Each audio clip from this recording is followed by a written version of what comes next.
I don't think I've seen this kind of threat to democracy the second time get so Oh, close yeah. to the highest echelons of power. So my hope was the American people won't do this, you know. So were you surprised? I mean, unfortunately not that, I had a lot of hope for Harris and, like you, did my best to use every second I could to talk about the importance of electing her, given the danger that is Donald Trump.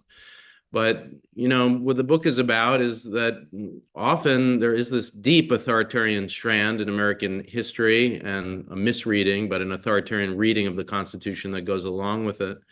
And there are citizens who are find it appealing. And so, the idea that it's just the Electoral College, if we fix our procedures, democracy is safe. I never believed that. All my work, and especially this book, is about the idea that democracy requires a commitment to some values that not everyone shares. And so the authoritarian strand, the desire to shut down dissent, the white supremacy, the opposition to the rule of law in favor of a rule by one person, a dictator, that has appeal to a constituency. And that's been true throughout American history. Nixon, of course, was elected in 72. As we talked about last time, and as you write in your great book, the history of white supremacy is long, including among presidents, James Buchanan and Andrew Johnson, and Woodrow Wilson, of course. I focus on his white Oh, yes. nationalism specifically. So, no, it wasn't a surprise. I mean, what is dangerous, I would say, about this moment and different, we've seen these authoritarian threats before, so that part isn't new. And they've been, I think as bad, and I can talk about why in the past. Dred Scott, for instance, Mm. the most evil decision in American history. For listeners, I think your listeners do know, but I'll just say it anyway. Depriving Black Americans throughout the country any rights, legal personhood under the Constitution. It's hard to say Free that or enslaved? Free or or enslaved, enslaved? exactly, and a lot of people miss that. It's hard to say that wasn't a moment as bad or worse, and probably worse. But the point that you just made is a really subtle one, and I just want to repeat it because it's so important. Those people disappeared, once they were defeated. And what really does frighten me about this is he's come back. He didn't, John Adams, you never really heard from him again. And, he wrote these nice letters, and James Buchanan wasn't a force in American politics. Woodrow Wilson died, but this guy's come back. Nixon, of Nixon course. was a joke. Yeah, Nixon I was mean, considered a complete joke. Yeah.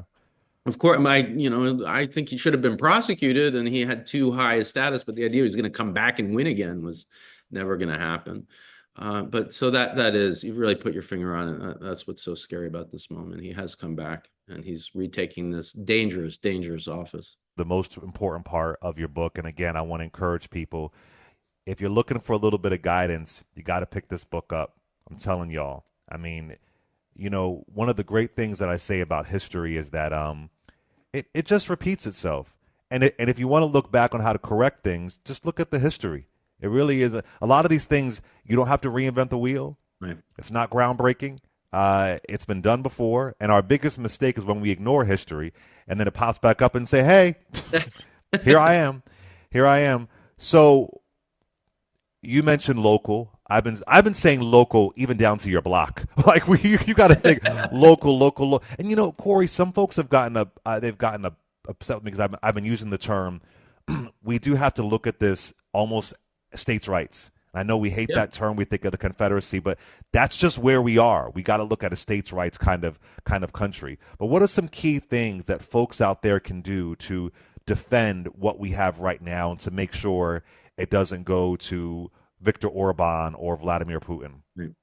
Right. I mean, and just begin by looking at the history, and we find so many resources there, just as you said. The main point that I'm going to get to, and I'm going to outline, be specific about how this happened, but is that citizens didn't just resist these presidents that threatened democracy. And I'm going to talk a lot about John Adams, who really did try in the Sedition Act.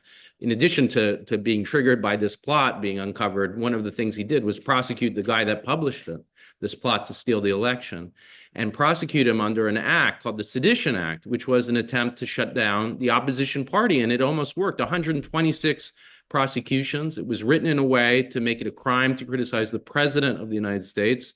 John Adams, but it wasn't a crime to criticize the vice president. Why would you do that? Because the vice president, Thomas Jefferson, was a member of the opposition party. They wanted to shut down the opposition party, and they basically did it by having these prosecutions. So the point of these inspiring stories, Douglas and Ida B. Wells, Trotter, King, I've mentioned at length, is that like these editors that I'm about to describe, they won. The strategies they employed weren't just, moralistic or a question of ethics. They were things that actually defeated these authoritarian threats to democracy. So what happened in the case of Adams? Here's the first thing that happened. Jefferson and Madison, who were members of the opposition party, realized that the only way you can implement a Sedition Act is with local cooperation. Some prosecutions you could bring yourself.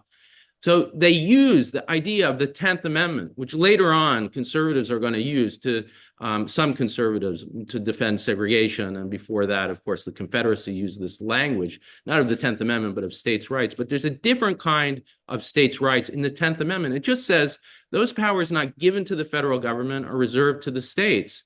And actually, conservative courts have given us the tools that we could use because they say you can't take over a local police force. You can't coerce a local police force into doing your bidding if you're the federal government. And you can't use 100% anyway of federal funds, or even mostly. You could use federal funds to incentivize cooperation. But if it becomes coercive, you can't do that. The point is that what they said was, let's get local government to refuse to implement the Sedition Act. We're not going to turn people over. And in my previous book, I talk about, and this one, I talk about how that worked, that actually prosecuting people, there would have been a lot more than 126, but local government just refused to cooperate. And during the last Trump administration, there was a hero that I've written about, Miguel Marquez, who's in Santa Clara. He was the COO of Santa Clara. And he came up with essentially the same strategy that, ICE was demanding that undocumented people who were pulled over for traffic violations be held for 72 hours until they could be deported by local police. And Marquez said, no, we're not going to go along with that. We're going to resist legally. And he won in court. I mean, that's the main thing. He used this idea of local resistance, of the 10th Amendment, what's sometimes called states' rights, I'll call it federalism, to resist. And, that happened too, as you know, and I'll just remind listeners in your defense, at the time of slavery, Pennsylvania, in a case called Prigg, and Wisconsin resisted the federal Fugitive Slave Act, the federal decision of Dred Scott.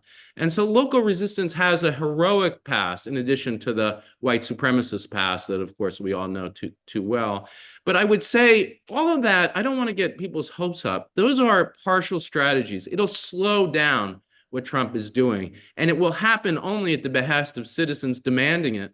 What worked against the Sedition Act and will work again was using these acts of resistance to galvanize a movement to call out authoritarianism. And specifically what the editors did is they used their own trials being prosecuted for criticizing Adams.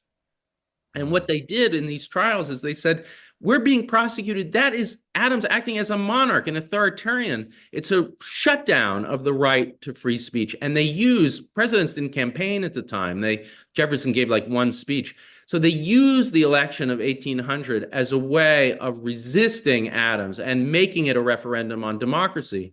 Now, Jefferson, and we could talk a whole episode about his own complicity and evil and his hypocrisy. But he does say in 1800, not out of the goodness of his heart, but because he was elected at the behest of these editors, we're all Federalists, we're all Republicans. We're not going to have another shutdown of free speech. And Madison, when he's elected president, even during war, refuses to shut down the opposition, even though there are a lot of calls for a new Sedition Act, and he meets with members of the opposition party. That strategy worked in the long term. It's baked into the ether now that we have a right to dissent. And that's true of Douglas resisting Buchanan, prevailing eventually on a little bit on Lincoln, but really on Ulysses Grant to really create the enforcement acts to prosecute more than 1,000 white terrorists throughout the United States, or Ida B. Wells and Trotter and the inheritors of their legacy who prevailed on Truman to desegregate the federal government and the military after Wilson's white supremacy. And of course, King really, rightly celebrated for his work in the 1964 Civil Rights Act and the 1965 Voting Rights Act. Johnson wasn't going to do that without citizen Oh, demanding it. absolutely. And that the first move is to resist, to not obey in advance, as Tim Snyder says, and to really make sure that as this authoritarianism happens, that we're highlighting the leaders who are speaking out, that we speak out ourselves, we call it out for what it is, that we have radio and television and media, not just obeying. And I think the resistance itself is crucial. And then the second thing, exactly as you say, is I do think there's a lot of misinformation. You know, Twitter has been taken over by Musk in a way Jeez. that's spreading lies about what Harris stood for and what Trump stood for. You had a lot of women who voted for Trump thinking he was not going to ban abortion when he, of course, put a court in place that did exactly that in the states and got rid of the protection, national protection of abortion in Roe versus Wade. People really don't know how the system works, and you know the importance of seeing the system and not surrendering to the nihilism that we started with, of Yeah. putting your head in the sand or refusing to participate. Understanding how it works, looking at the arguments. I will say I was shocked. I know a guy from the neighborhood who told me that he voted for the first time and he voted for Trump. And this is somebody I like and respect. And this isn't somebody who went to college. He's a great guy, really smart. He was surprised. He didn't know my politics, I guess. And, he was surprised that I was appalled by this. And I said, well, why did you do that? And he said, tariffs. And he's going to protect me. And do you know When what he it's said like? tariffs? Yeah, tariffs. And Tariffs? this is why he voted for Trump. And I said, well, what do you mean? And he said, well, I'm low income. And he told me he's a working class guy, how hard it's been for him with inflation. And I explained to him tariffs are inflationary. He said he had never heard that argument before. So, Jesus. Trump, the misinformation out Oh my there God. is, and I said, well, what about, this is a humane person. What about the threat to shut down, to have mass deportation, to shut down democracy? He said, oh, I don't believe that he'll do that. I heard him on Joe Rogan. Was this a what white guy, black Like dude, Latino, white actually. dude, Yeah. Latin dude? Wow. Mm. Jesus. So, Oh my God. I listened. It was shocking and hard to hear. This isn't somebody I know well. I don't want to say his name, but he's a good person. And as I listened to it, I thought, man, we've got to figure out. And I know this guy well. I can't believe I hadn't had this conversation before. But as I talked to him, he really listened, and he just hadn't heard the arguments that I was making before. I mean, the media world that he was in, the Joe Rogan, the Twitter, he had seen this misinformation only. So that's part of what I'm saying, that, part of creating a mass movement against this is making it inclusive, finding a common vocabulary.